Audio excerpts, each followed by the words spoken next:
themselves. Right, well, I'm Mr. Girvan, as you've seen there.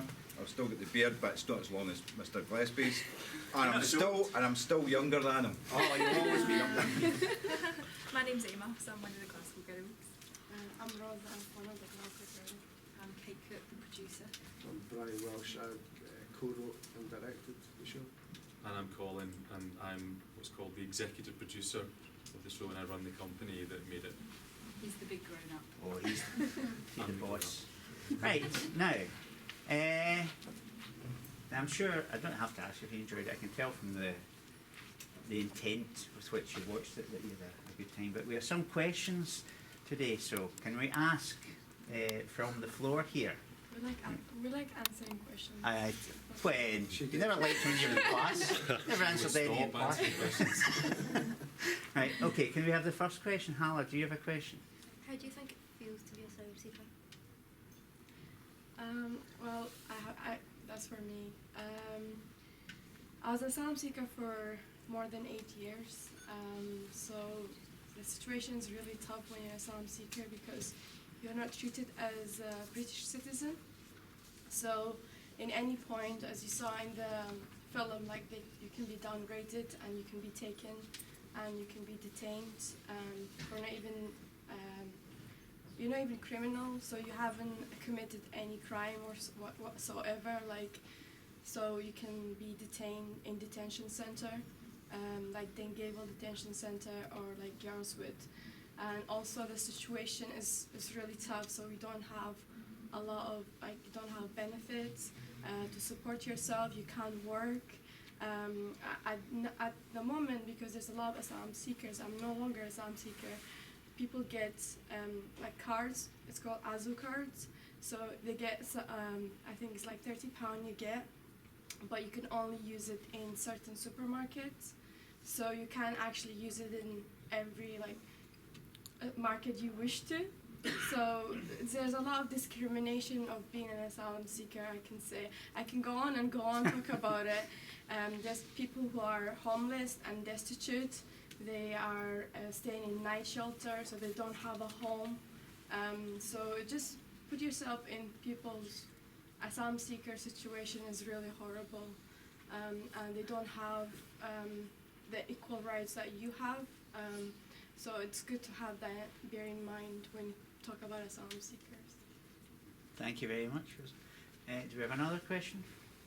This question is for the director. How much of the original story did you have to change? Good Well, that's a really good question.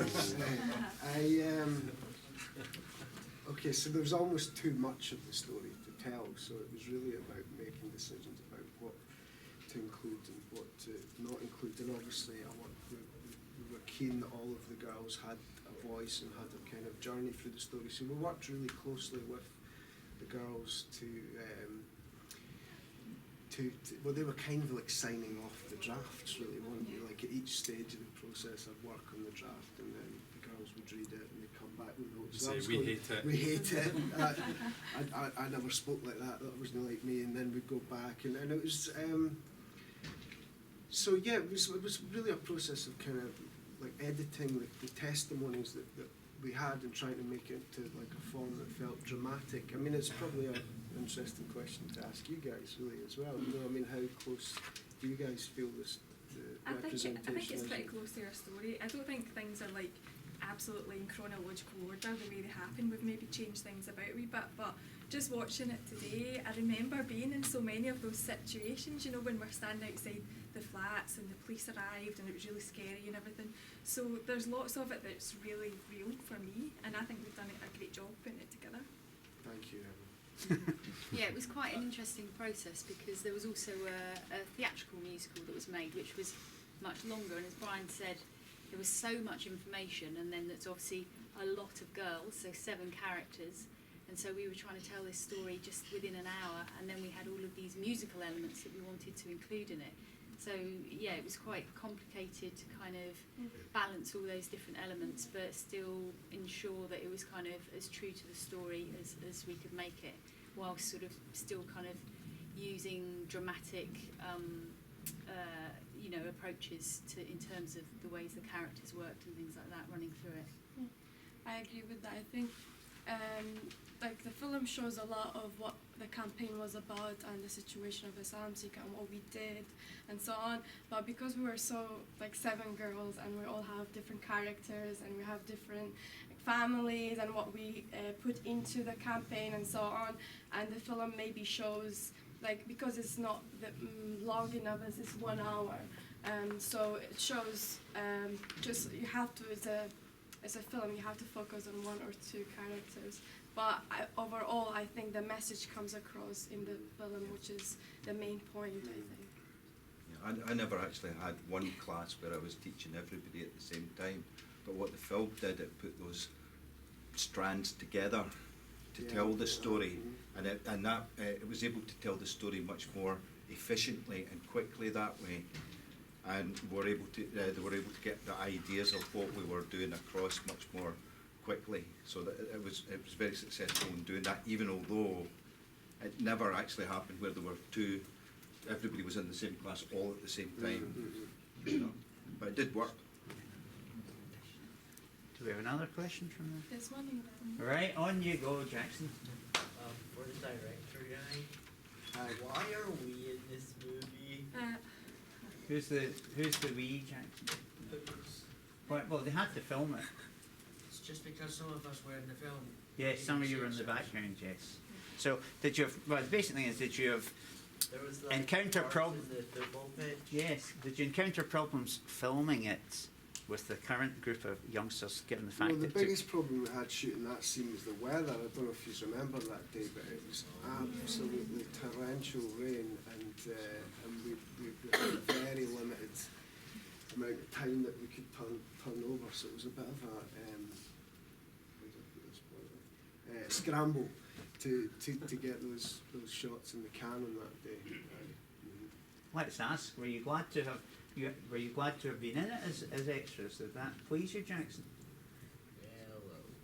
But I I'll think basically when we were researching the project, it became really clear that everyone we were speaking to, everyone we spoke to seemed to know about the Glasgow Girls story, and it kind of touched so many people in terms of the community. And you know, obviously it was a grassroots campaign that started at Drumchapel, so we just thought it seemed like a fitting thing to come to Drumchapel, because we needed a film we needed a school to film in, so it seemed fitting to come to you guys first and see whether or not you know, people would want to be involved. And then that kind of sort of filtered out in terms of, you know, a lot of the other people that took place in sort of the protest scenes. You know, again, they were all people in the community who were very much involved with the campaign at the time and just really wanted to get involved in the projects on that. That was a really, can I just say, that was a really big deal, being able to film actually On in the the site. real school, because quite often what you'll find with like feature films and dramas and things is that they'll find a location that isn't where something really happened, but they'll sort of just present it as being like the place that it really happened. So for us to be able to film in the real school with pupils and teachers who were, if not there at the time, who are, you know, really like the real pupils and teachers, that was a really, really big deal, and the fact that we were allowed to do it made a massive difference. And I know from the BBC's point of view, they were really thrilled that we were allowed to film in the actual place, and it made a massive difference. So thank you all for letting us do that. I think you'd gather that it was authentic. We got a sense of the school, didn't we? In it. Any other questions from? Right, on you go.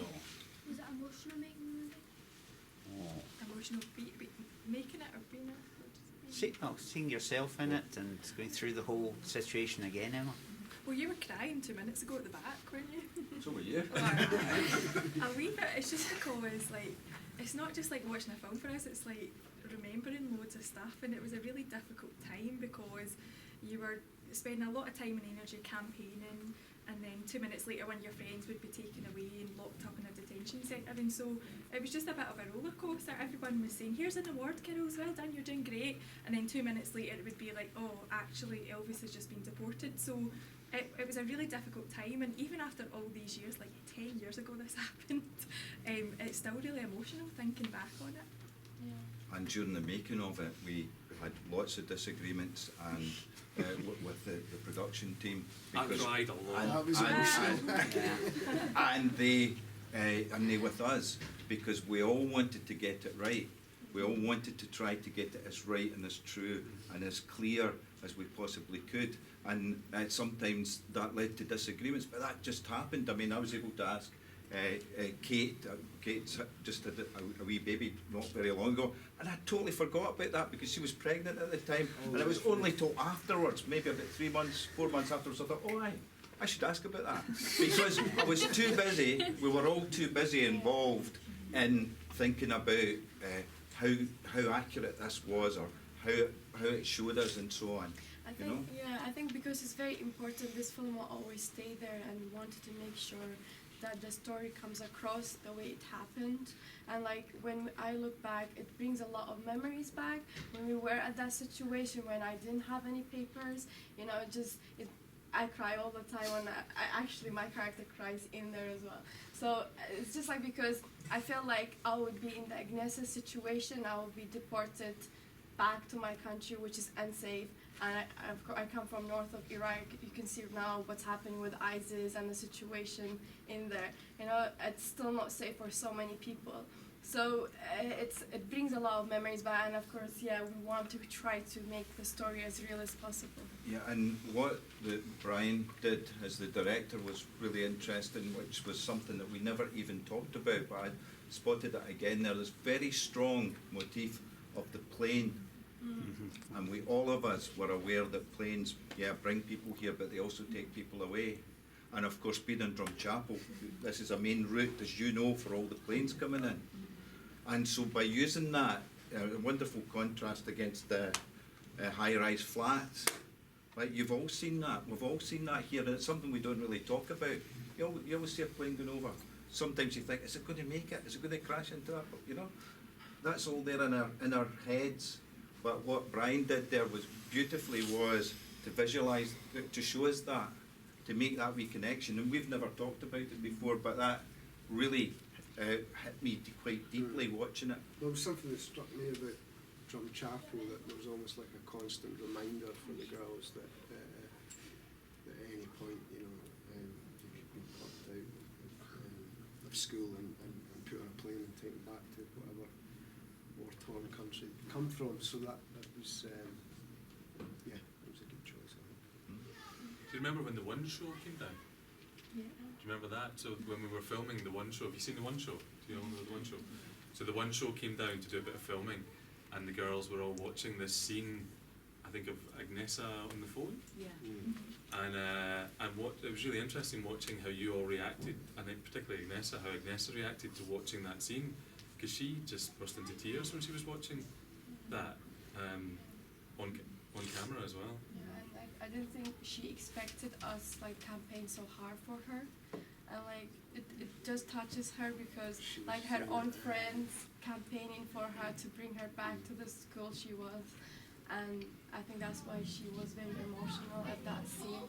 And it's a very strong scene because we're all desperate for her to come back, and she's on the other line in detention. She thinks she doesn't have any friends, no one cares for her, and we're all here desperately fighting for her. So it's really big scene, and that's why I think she's very emotional. And she's here, so yeah. Okay, do we have another question from the floor? This is for the director. Did it make a difference that Glasgow Girls was a real story? Did it make a difference? Yes.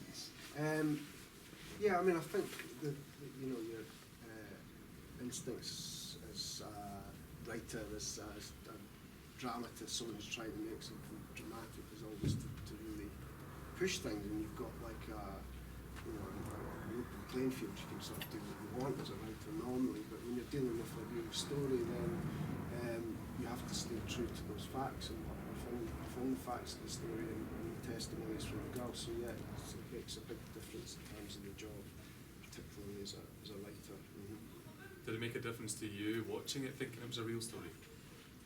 Does it change it in some way? Does it feel like, Can I ask a question of the floor? How many of you were aware now, given the fact that it's several years on, of how important this was. Did you know about it from your older brothers and sisters? Some of you. How many of you was this completely new to? You'd never heard of it before? Be honest. So, We've all heard of it. You know? yeah, they'd heard of it. Had you seen it? Had you talked about it? I haven't seen it. I haven't seen it. Many have seen it. I'd be interested. I'd be really interested to know how many of you have seen it. All right. So most of you then. So you saw it on telly first. But before you saw it on TV, did you know about the story? No. Heard about Had any of you been to see the stage version of it, the one that was on the? No. Have you seen the documentary of it? That's Have you read the book? Graphic novels out next year. I think it's The just franchise. yeah, I think it's just amazing because like 10 years ago we were in your place and I was wearing your uniform and No, listen, you just look smashing by the way. I love the blazers. I was Good. gonna say Really nice. yeah, we didn't have that back up. No, I remember Amal coming to school, changing en route. Right, any more questions from on you go? What was the budget for film and how was it funded? Mm-hmm. I would like to know the same. Killer Yeah. question. Can we discuss Kate. that information? The budget was quite low. So It won't sound low though when we tell you the no, figure. I mean in kind of film and TV terms, it was quite low. In fact, BBC Three, when they were doing dramas, had a sort of specific amount. I think of £500,000. Something like that. £500,000. We got a little bit more because it was a musical, but it wasn't a lot actually. That it sounds like a Does that sound large, like a lot of money? large It amount does of sound like a money. lot of money, doesn't But it? we got we basically got the majority of the money from the BBC and also got something from the Commonwealth Fund, didn't Yeah. we? Because it was to tie in with the Commonwealth as well. And We spent every penny of it. yeah. And then some. We spent more than every penny of it. Yeah. Um, But it costs a lot of money. Like to make stuff like that involves so many people. I mean, there's like only 6 of us here, but probably there were in total probably I don't know 80 people, 100 people that got involved at some stage in some way. So there's a lot of people that you have to involve to make something. yeah. What's the most Like that. expensive thing you have to pay for when you make something like that? Is it You and Normally Girvan's. Colin's fee, What normally, was No. that? What? Your fee, of My course. jacket. is Yeah, the my reason. massive fee. No, The most what is the most expensive thing? Often it's kind of things that don't end up on screen. You know, it's Lunches. lunches and things like that. But no, probably equipment. That's probably one of the more expensive things that we have to There's pay also a for. bit at the end of it all, isn't there, where that we call post-production, which is once you've Yeah. filmed it. So Yeah. once you've done all the filming, you then have to edit it. You do sound work, you do picture work, and Brian does all of that, and that costs a lot of money, doesn't it? But what I'd say is that, you know, ordinarily for a drama, you probably have you probably go into what we call pre-production with a script that's been completed. We started in the January with a draft of a script, and basically we're writing and rewriting the script literally right up until the shoot. So normally, you know, an amount of money would be allotted to a sort of development process where a script would be fine-tuned, and that's what you kind of go into production with. But we were doing both things in tandem because we didn't have time and we didn't have money. So yeah, it does seem like a lot of money, but in the scheme of things, it's the lowest. The budget average drama. on sort of BBC One drama, I think, is about 1.2 million an hour. Yeah, so it's So that probably gives about you an half idea of. it was about, did it we for did it half. for about half of what we would normally do, like a BBC One sort of Yeah. prime time drama. Of course, this is BBC Three. Do we have any more questions? On you go. This for the producer, was it frustrating to organise everything? Frustrating? No, challenging would be a word I would perhaps use. It was I really enjoyed it. I mean, the thing that was the most difficult element was the fact that we were writing the script and that we had obviously the BBC to answer to. We obviously were working with 7, 8 different you know, people whose story we were telling, and we obviously wanted to get that right. But that's a lot of opinions to have to factor in. And then, Kate of was course, pregnant through it all. You know, so. So there were lots of elements, but actually, again, because so many people knew about the story and so many people were kind of excited about the fact that we were going to be telling the story, we had so much kind of goodwill sent our way, and the way that people involved themselves was brilliant.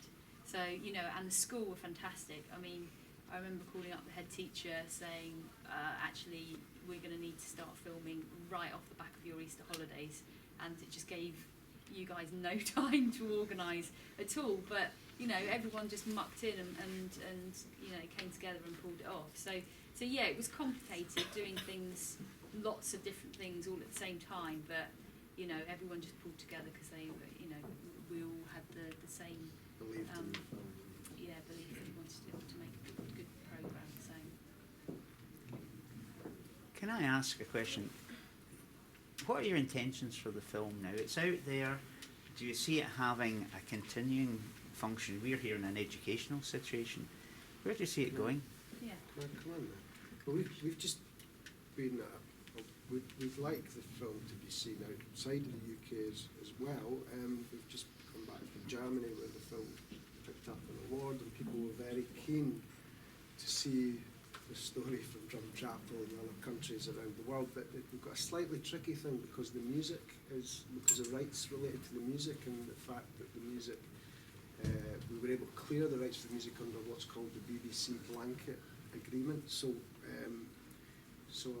it's something that we want to discuss more. But in terms of the film, it's a joy to see it being shown inside a school, and I think it'd be nice if it had a kind of a more educational, continue to have an educational role from here on. You know? Yes, I'm thinking in terms of, we know media is now part of the curriculum, and there's also social subjects, thematic issues that crop up and are dealt with. As well, Yes, politics as well. Roza.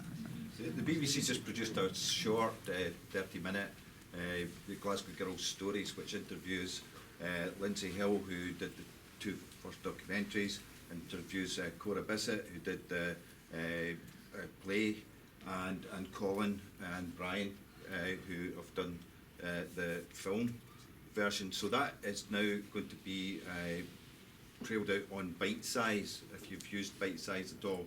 And I think it came out in March. So that's something that will be coming out to the schools, and it's for a number of different disciplines. It can be for modern studies, it can be for English.